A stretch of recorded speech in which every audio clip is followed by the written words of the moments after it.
Hello, ನಮಸ್ಕಾರ ಎಲ್ಲರಿಗೂ. Welcome to Two Brothers Finance and good morning. ನಾಳೆ ನಮ್ಮ ಮಾರ್ಕೆಟಲ್ಲಿ 5 IPOs ಓಪನ್ ಆಗ್ತಾ ಇದೆ, ಅದೂ ಒಂದೇ ದಿನ.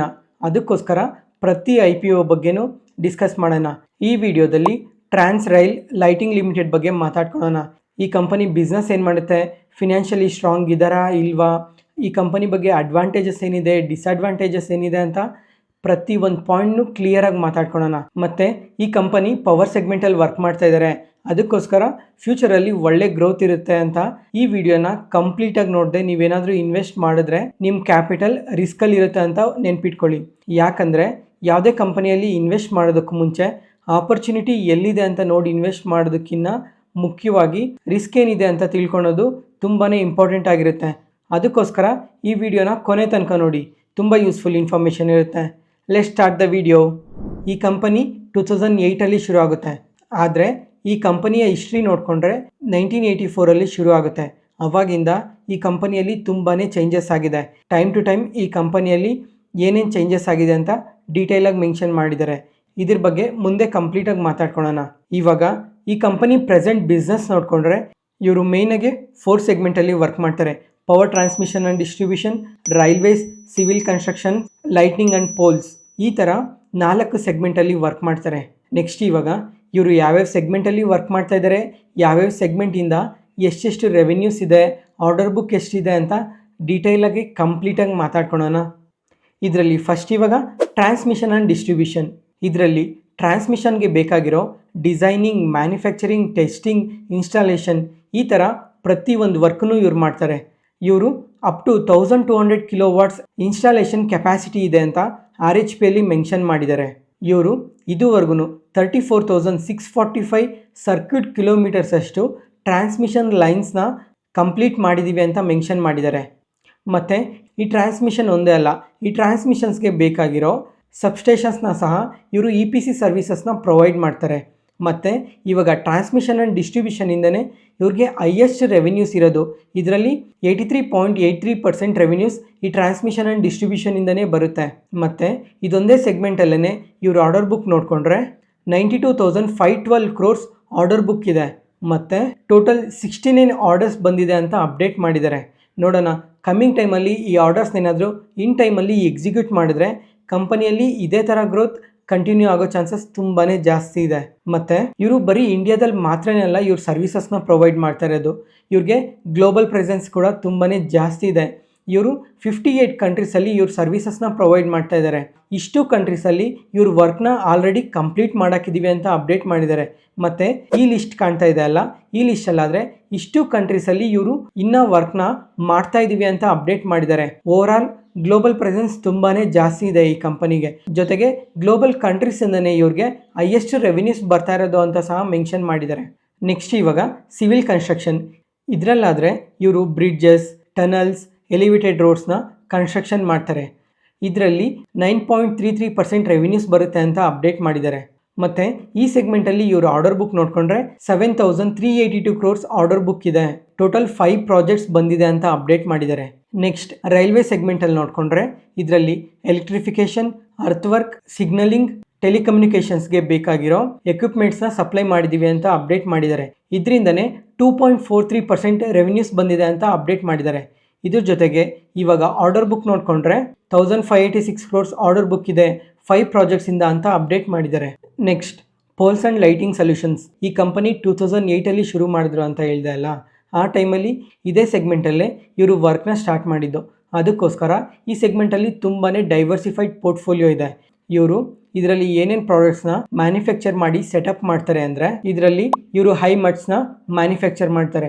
ಅಂದರೆ ಈ ಪೆಟ್ರೋಲ್ ಬಂಕ್ ಮುಂದೆ ದೊಡ್ಡ ದೊಡ್ಡ ಲೈಟ್ ಇರುತ್ತಲ್ಲ, ಈ ಲೈಟ್ಸ್ಗೆ ಬೇಕಾಗಿರೋ ಪೋಲ್ಸ್ನ ಇವರೇ ಮ್ಯಾನುಫ್ಯಾಕ್ಚರ್ ಮಾಡ್ತಾರೆ. ಇದ್ರ ಜೊತೆಗೆ ಸ್ಟ್ರೀಟ್ ಲೈಟ್ಸ್ನ ಮತ್ತು ಪವರ್ ಟ್ರಾನ್ಸ್ಮಿಷನ್ ಆ್ಯಂಡ್ ಡಿಸ್ಟ್ರಿಬ್ಯೂಷನ್ಸ್ಗೆ ಬೇಕಾಗಿರೋ ಮೋನೋಪೋಲ್ಸ್ನ, ಅಂದರೆ ಕರೆಂಟ್ ಕಂಬ ಅಂತಾರಲ್ವಾ, ಇದನ್ನು ಸಹ ಇವರೇ ಮ್ಯಾನುಫ್ಯಾಕ್ಚರ್ ಮಾಡ್ತಾರೆ. ಇದ್ರ ಜೊತೆಗೆ stadium lights, solar street lights, decorative poles, ಈ ಥರ ಹಲವಾರು ಪೋಲ್ಸ್ ಆ್ಯಂಡ್ ಲೈಟಿಂಗ್ ಸೊಲ್ಯೂಷನ್ಸ್ನ ಪ್ರೊವೈಡ್ ಮಾಡ್ತಾರೆ. ಮತ್ತು ಇನ್ನೊಂದು ಎಕ್ಸಾಂಪಲ್ ನೋಡಿಕೊಂಡ್ರೆ ಇವಾಗ ಬೆಂಗಳೂರಲ್ಲಿ ಚಿನ್ನಸ್ವಾಮಿ ಸ್ಟೇಡಿಯಂ ಇದೆ ಅಲ್ಲ, ಆ ಸ್ಟೇಡಿಯಮಲ್ಲೂ ಇವರು ಪೋಲ್ಸ್ ಆ್ಯಂಡ್ ಲೈಟಿಂಗ್ ಸರ್ವಿಸಸ್ನ ಪ್ರೊವೈಡ್ ಮಾಡಿದ್ದಾರೆ. ಇಲ್ಲಿವರೆಗೂ ಅರ್ಥ ಆಯ್ತಾ? ಮತ್ತು ಇದೇ ಸೆಗ್ಮೆಂಟಿಂದ 4.40% ರೆವೆನ್ಯೂಸ್ ಬರುತ್ತೆ. ಟೋಟಲ್ ಇದರಲ್ಲಿ 77 ಪ್ರಾಜೆಕ್ಟ್ಸ್ ಇದೆ ಅಂತ ಅಪ್ಡೇಟ್ ಮಾಡಿದ್ದಾರೆ. ಟೋಟಲ್ 77 ಪ್ರಾಜೆಕ್ಟ್ಸಿಂದ 648 ಕ್ರೋರ್ಸ್ ಆರ್ಡರ್ ಬುಕ್ ಇದೆ ಅಂತ ಸಹ ಅಪ್ಡೇಟ್ ಮಾಡಿದ್ದಾರೆ. ಇಲ್ಲಿವರೆಗೂ ಅರ್ಥ ಆಯ್ತಲ್ವಾ? ಇಲ್ಲಿವರೆಗೂ ಯಾವ್ಯಾವ ಸೆಗ್ಮೆಂಟಲ್ಲಿ ವರ್ಕ್ ಮಾಡ್ತಾ ಇದ್ದಾರೆ, ಇವ್ರಿಗೆ ರೆವಿನ್ಯೂಸ್ ಯಾವ ಸೆಗ್ಮೆಂಟಿಂದ ಬರುತ್ತೆ, ಆರ್ಡರ್ ಬುಕ್ ಎಷ್ಟಿದೆ ಅಂತ ಕಂಪ್ಲೀಟಾಗಿ ಮಾತಾಡ್ಕೊಂಡಿದ್ದೀವಿ. ನೆಕ್ಸ್ಟ್ ಇವಾಗ ಈ ಕಂಪನಿಗೆ ಅಡ್ವಾಂಟೇಜಸ್ ಏನಿದೆ, ಡಿಸ್ಅಡ್ವಾಂಟೇಜಸ್ ಏನಿದೆ ಅಂತ ಮಾತಾಡ್ಕೊಳ್ಳೋಣ. ಇವಾಗ ಫಸ್ಟ್ ಅಡ್ವಾಂಟೇಜ್ ಏನು ಅಂದರೆ ಇವ್ರಿಗೆ ಆರ್ಡರ್ ಬುಕ್ ತುಂಬಾ ಚೆನ್ನಾಗಿದೆ. ಅದರಲ್ಲೂ ಪವರ್ ಟ್ರಾನ್ಸ್ಮಿಷನ್ ಆ್ಯಂಡ್ ಡಿಸ್ಟ್ರಿಬ್ಯೂಷನಿಂದನೇ ಇವ್ರಿಗೆ ಹೈಯೆಸ್ಟ್ ಆರ್ಡರ್ ಬುಕ್ ಇದೆ. ಅದರಿಂದ ಕಮ್ಮಿಂಗ್ ಟೈಮಲ್ಲಿ ಈ ಪವರ್ ಡಿಮ್ಯಾಂಡ್ ಇನ್ಕ್ರೀಸ್ ಆಗುತ್ತೆ ಅಂತ ಎಲ್ಲರಿಗೂ ಗೊತ್ತೇ ಇದೆ. ಅದಕ್ಕೋಸ್ಕರ ಇವ್ರಿಗೆ ಏನು ಆರ್ಡರ್ಸ್ ಬಂದಿದೆ ಇದೇನಾದರೂ ಇನ್ ಟೈಮಲ್ಲಿ ಕಂಪ್ಲೀಟ್ ಆದರೆ ಕಮ್ಮಿಂಗ್ ಟೈಮಲ್ಲಿ ಇದು ತುಂಬಾ ಪಾಸಿಟಿವ್ ಆಗುತ್ತೆ. ನೆಕ್ಸ್ಟ್ ಸೆಕೆಂಡ್ ಅಡ್ವಾಂಟೇಜ್ ಏನು ಅಂದರೆ ಇವರು ಮಲ್ಟಿಪಲ್ ಸೆಗ್ಮೆಂಟಲ್ಲಿ ಇವರು ವರ್ಕ್ ಮಾಡ್ತಾ ಇರೋದಕ್ಕೆ ಯಾವುದಾದ್ರೂ ಒಂದು ಸೆಗ್ಮೆಂಟಲ್ಲಿ ಯಾವುದಾದ್ರೂ ಒಂದು ಟೈಮಲ್ಲಿ ರೆವಿನ್ಯೂಸ್ ಅಥವಾ ಏನಾದರೂ ಇಶ್ಯೂಸಿಂದ ಸ್ವಲ್ಪ ಕಮ್ಮಿ ರೆವಿನ್ಯೂಸ್ ಬಂದ್ರೂ ಬೇರೆ ಸೆಗ್ಮೆಂಟಲ್ಲಿ ವರ್ಕ್ ಮಾಡೋದ್ರಿಂದ ಇದು ತುಂಬಾ ಪಾಸಿಟಿವ್ ಆಗುತ್ತೆ. ನೆಕ್ಸ್ಟ್ ಥರ್ಡ್ ಅಡ್ವಾಂಟೇಜ್ ಏನು ಅಂದರೆ ಇವ್ರಿಗೆ ಗ್ಲೋಬಲ್ ಪ್ರೆಸೆನ್ಸ್ ತುಂಬಾ ಜಾಸ್ತಿ ಇದೆ. ಅಂದರೆ 58 ಕಂಟ್ರೀಸಲ್ಲಿ ಇವರು ಆಪರೇಷನ್ಸ್ ನಡೆಸ್ತಾ ಇದ್ದಾರೆ. ಮತ್ತು ಅದರಲ್ಲಿ ಪವರ್ ಟ್ರಾನ್ಸ್ಮಿಷನ್ ಆ್ಯಂಡ್ ಡಿಸ್ಟ್ರಿಬ್ಯೂಷನಿಂದನೇ ಇವ್ರಿಗೆ ಗ್ಲೋಬಲಿಂದ ತುಂಬ ಆರ್ಡರ್ಸ್ ಬಂದಿದೆ. ಅದರ ಜೊತೆಗೆ ಇವಾಗ ಗ್ಲೋಬಲ್ ಕಂಟ್ರೀಸಲ್ಲೂ ಪವರ್ ಡಿಮ್ಯಾಂಡ್ ತುಂಬ ಇನ್ಕ್ರೀಸ್ ಆಗ್ತಾ ಇದೆ. ಅದಕ್ಕೋಸ್ಕರ ಕಮ್ಮಿಂಗ್ ಟೈಮಲ್ಲಿ ಈ ನಂಬರ್ ಆಫ್ ಆರ್ಡರ್ಸ್ ಅನ್ನೋದು ಇನ್ಕ್ರೀಸ್ ಆಗುತ್ತೆ. ಅದರಿಂದ ಇನ್ನೂ ಬೆಟರ್ ಗ್ರೋತ್ ನೋಡ್ಬೋದು ಅಂತ ಇದೊಂದು ಅಡ್ವಾಂಟೇಜ್ ಹಾಕಿ ನಾವು ಕನ್ಸಿಡರ್ ಮಾಡ್ಬೋದು. ನೆಕ್ಸ್ಟ್ ಡಿಸ್ಅಡ್ವಾಂಟೇಜಸ್ ನೋಡಿದ್ರೆ ಇದರಲ್ಲಿ ಒಂದು ಚಿಕ್ಕ ಡಿಸ್ಅಡ್ವಾಂಟೇಜ್ ಏನು ಅಂತ ಅಂದರೆ ಇವಾಗ ಗೌರ್ಮೆಂಟ್ ಸ್ಪೆಂಡಿಂಗ್ ಏನಾದರೂ ಕಮ್ಮಿ ಆದರೆ ಇವ್ರ ರೆವೆನ್ಯೂಸ್ ಮೇಲೆ ಸ್ವಲ್ಪ ಎಫೆಕ್ಟ್ ಆಗೋ ಚಾನ್ಸಸ್ ಇರುತ್ತೆ. ನೆಕ್ಸ್ಟ್ ಡಿಸ್ಅಡ್ವಾಂಟೇಜ್ ಏನು ಅಂತ ಅಂದರೆ ಈ ಕಂಪನಿಗೆ ಒಂದು ಪೇರೆಂಟ್ ಕಂಪನಿ ಇತ್ತು, ಅದೇ ಗಾಮನ್ ಇಂಡಿಯಾ ಪ್ರೈವೇಟ್ ಲಿಮಿಟೆಡ್. ಇದೊಂದು ಇನ್ಫ್ರಾ ಕಂಪನಿ, ಇವಾಗ ಬ್ಯಾಂಕ್ರಪ್ಟ್ ಆಗಿದೆ.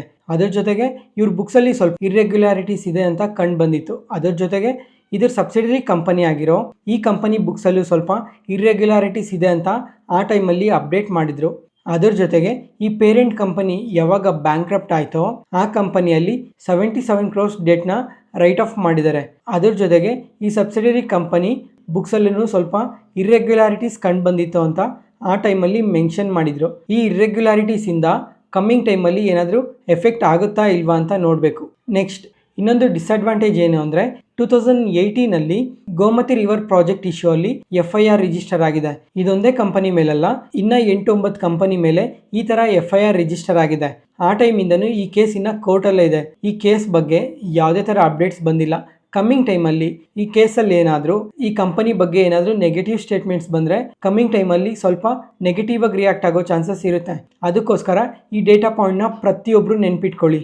ಜೊತೆಗೆ ಈ 2 ನೆಗೆಟಿವ್ ಡೇಟಾ ಇದೆ ಅಲ್ಲ, ಈ 2 ನೆಗೆಟಿವ್ ಡೇಟಾ ಬಗ್ಗೆ ಡಿಸ್ಕ್ರಿಪ್ಷನಲ್ಲಿ ಲಿಂಕ್ ಕೊಟ್ಟಿರ್ತೀನಿ, ಒಂದ್ಸಲ ಚೆಕ್ ಮಾಡಿ.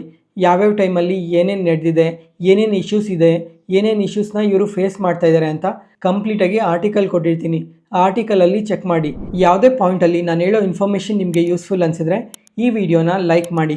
ಯಾಕಂದರೆ ಇವಾಗ IPOದಲ್ಲಿ RHP ನೋಡಿಕೊಂಡ್ರೆ ನಿಯರ್ಲಿ 500-600 ಪೇಜಸ್ ಇರುತ್ತೆ.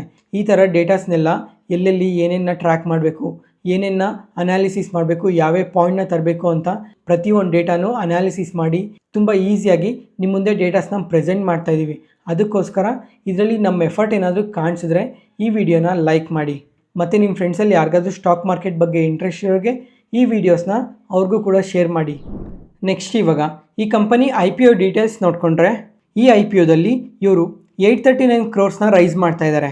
ಅದರಲ್ಲಿ OFS ಬಂದು 438 ಕ್ರೋರ್ಸ್. ಇದು ಕಂಪ್ಲೀಟಾಗಿ ಪ್ರೊಮೋಟರ್ಗೆ ಸೇರುತ್ತೆ. ಮತ್ತು ಇದರಲ್ಲಿ ಫ್ರೆಶ್ ಇಶ್ಯೂ ಕೂಡ ರೈಸ್ ಮಾಡಿದ್ದಾರೆ. ಫ್ರೆಶ್ ಇಶ್ಯೂ ಆದರೆ 400 ಕ್ರೋರ್ಸ್ ರೈಸ್ ಮಾಡಿದ್ದಾರೆ.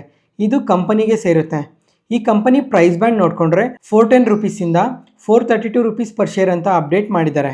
ನೆಕ್ಸ್ಟ್ ಇವಾಗ ಈ ಕಂಪನಿ 19th ಓಪನ್ ಆಗಿ 23rd ಕ್ಲೋಸ್ ಆಗುತ್ತೆ ಮತ್ತು 27th ಮಾರ್ಕೆಟ್ಗೆ ಲಿಸ್ಟ್ ಆಗುತ್ತೆ. ಇವರು NSE ಮತ್ತು BSE ಎರಡರಲ್ಲೂ ಲಿಸ್ಟ್ ಆಗುತ್ತೆ. ಮತ್ತು ಒಂದು ಲಾಟಲ್ಲಿ 34 ಶೇರ್ಸ್ ಇರುತ್ತೆ. ಒಂದು ಲಾಟ್ಗೆ 14,688 ರುಪೀಸ್ ಬೇಕಾಗುತ್ತೆ. ಮ್ಯಾಕ್ಸಿಮಮ್ 13 ಲಾಟ್ಸ್ವರೆಗೂ ಅಪ್ಲೈ ಮಾಡ್ಬೋದು. 13 ಲಾಟ್ಸ್ಗೆ 1,90,944 ರುಪೀಸ್ ಬೇಕಾಗುತ್ತೆ. ನೆಕ್ಸ್ಟ್ IPO ಅಲೋಕೇಶನ್ಸ್ ನೋಡಿಕೊಂಡ್ರೆ QIBಸ್ಗೆ 50% ಅಲೋಕೇಶನ್ ಇದೆ. ರಿಟೇಲರ್ಸ್ಗಾದರೆ 35% ಅಲೋಕೇಶನ್ ಇದೆ. NISಗಾದರೆ 15% ಅಲೋಕೇಶನ್ ಇದೆ. ನೆಕ್ಸ್ಟ್ ಇವಾಗ ಈ ಕಂಪನಿ ಫಿನಾನ್ಷಿಯಲ್ಸ್ ನೋಡಿಕೊಂಡ್ರೆ ಲಾಸ್ಟ್ 3 ಇಯರ್ಸಲ್ಲಿ ಕಂಪೇರ್ ಮಾಡಿ ಚೆಕ್ ಮಾಡಿದಾಗ ರೆವೆನ್ಯೂಸ್ ಫ್ರಮ್ ಆಪರೇಷನ್ಸ್ ನೋಡಿಕೊಂಡ್ರೆ 31% CAGR ಅಲ್ಲಿ ಗ್ರೋ ಆಗ್ತಾ ಇದ್ದಾರೆ. EBITDA ಆದರೆ 51.9% CAGR ಅಲ್ಲಿ ಗ್ರೋ ಆಗ್ತಾ ಇದ್ದಾರೆ. ಪ್ಯಾಟ್ ಆದರೆ 87.9% CAGR ಅಲ್ಲಿ ಗ್ರೋತ್ ಇದೆ. ಓವರ್ ಆಲ್ ನಂಬರ್ಸ್ ಮಾತ್ರ ತುಂಬಾ ಚೆನ್ನಾಗಿದೆ, ಜೊತೆಗೆ ಬಿಸ್ನೆಸ್ ಕೂಡ ತುಂಬ ಚೆನ್ನಾಗಿದೆ ಅಲ್ಲ, ಅದಕ್ಕೋಸ್ಕರ ಗ್ರೋತ್ ಕೂಡ ಈ ಥರ ಚೆನ್ನಾಗಿರೋದು. ಇವಾಗ ಈ ಕಂಪನಿಯಲ್ಲಿ ಡೆಟ್ ನೋಡಿಕೊಂಡ್ರೆ 0.56% ಇದೆ. ಇಯರ್ ಆನ್ ಇಯರ್ ಕಂಪ್ಯಾರಿಸನಲ್ಲಿ ಪ್ರತಿ ವರ್ಷ ಡೆಟ್ನ ಕಮ್ಮಿ ಮಾಡ್ಕೊತಾನೆ ಬರ್ತಾ ಇದ್ದಾರೆ. 0.56% ಇದೆ ಅಲ್ಲ, ಈ ಥರ ಡೆಟ್ ಇದ್ದರೆ ಕಂಪ್ಲೀಟ್ಲಿ ನೆಗ್ಲಿಜಿಬಲ್. ಕಂಪನಿ ತುಂಬಾ ಫಿನಾನ್ಷಿಯಲಿ ಸ್ಟ್ರಾಂಗ್ ಆಗಿದೆ ಅಂತಲೇ ತಿಳ್ಕೊಬೋದು, ಯಾಕಂದರೆ ತುಂಬಾ ಕಮ್ಮಿ ಡೆಟ್ ಇದೆ ಅದಕ್ಕೋಸ್ಕರ.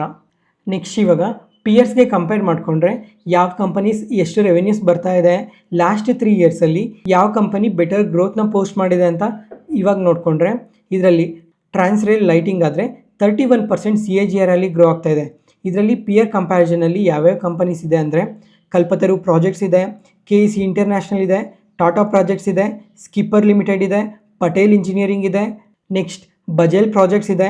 ಇಷ್ಟು ಕಂಪನೀಸಲ್ಲಿ ಕಂಪೇರ್ ಮಾಡಿ ನೋಡಿಕೊಂಡ್ರೆ ಯಾವ ಕಂಪನೀಸ್ ಬೆಟರ್ ಗ್ರೋತ್ ಇದೆ ಲಾಸ್ಟ್ 3 ಇಯರ್ಸಲ್ಲಿ ಅಂದರೆ ಸ್ಕಿಪ್ಪರ್ ಲಿಮಿಟೆಡ್ ಇದೆ, 38% CAGR ಅಲ್ಲಿ ಗ್ರೋ ಆಗ್ತಾ ಇದ್ದಾರೆ.